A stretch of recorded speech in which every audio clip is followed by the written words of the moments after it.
નમસ્કાર, આપ જોઈ રહ્યા છો યુટીસી ન્યૂઝ।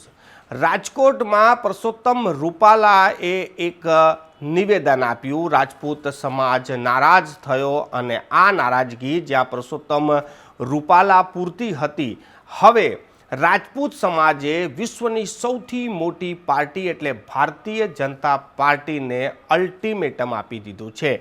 4 દિવસનું આ અલ્ટિમેટમ રાજકોટના રતનપુરથી આપવામાં આવ્યું છે। રતનપુર ખાતે એક ભવ્ય રાજપૂત અસ્મિતા સંમેલન જોડાયું હતું, એટલે કે મળ્યું હતું, અને આમાં આવેલી લાખોની મેદનીમાં રાજપૂત સમાજે પુરુષોત્તમ રૂપાલાને ટાર્ગેટ કરીને ભારતીય જનતા પાર્ટીને જ અલ્ટિમેટમ આપી દીધું છે। આ અલ્ટિમેટમમાં સ્પષ્ટ કહેવામાં આવ્યું છે કે જો એક સીટ ભારતીય જનતા પાર્ટી નહીં બદલે તો 25 સીટો પર તેની સીધી અસર જોવાશે। અને આ લડાઈ હવે માત્ર ગુજરાત નહીં પરંતુ રાજસ્થાન અને ઉત્તર પ્રદેશ સુધી પણ પહોંચી છે।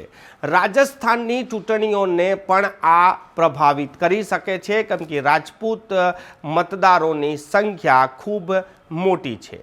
રતનપુર એટલે કે રાજકોટથી જે આ સંમેલન મળ્યું હતું અને આ સંમેલનમાં જે રીતેના ભાષણો પ્રવચનો થયા છે તેના કેન્દ્રબિંદુ પર તો પુરુષોત્તમ રૂપાલા જ હતા, પરંતુ હવે જે રીતેની તસવીર બની રહી છે કે આ જે વિરોધ છે તે પુરુષોત્તમ રૂપાલાને છોડીને ભારતીય જનતા પાર્ટી તરફ પણ જઈ રહ્યો છે।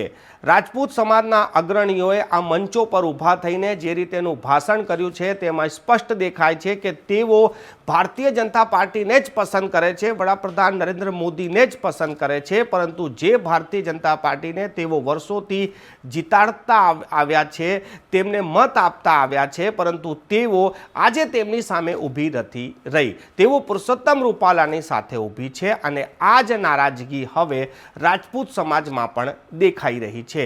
કાલે મળેલા આ સંમેલન બાદ અને જે મોટી સંખ્યામાં રાજપૂત સમાજ એકત્રિત થયા હતા અને જે રીતેના નિવેદનો મંચો પરથી આવ્યા છે, હવે લાગે છે કે ભારતીય જનતા પાર્ટીનું કેન્દ્રીય નેતૃત્વ પણ હરકતમાં આવશે અને જો કેન્દ્રીય નેતૃત્વ આ મામલે હવે દખલ નહીં દે તો પછી રાજપૂત સમાજ આ 4 દિવસના અલ્ટિમેટમ બાદ શું પગલું ભરે છે તે તો જોવાનું રહ્યું, પરંતુ રાજનીતિને જાણતા લોકો આ વાત હવે ચર્ચા કરતા થઈ ગયા છે કે આટલું મોટું આંદોલન થાય અને ત્યારબાદ પણ ભારતીય જનતા પાર્ટી કોઈ પણ પ્રકારનું એક્શન ના લે, એનાથી સ્પષ્ટ છે કે ભારતીય જનતા પાર્ટીએ પોતાની રણનીતિ ઘડી લીધી છે।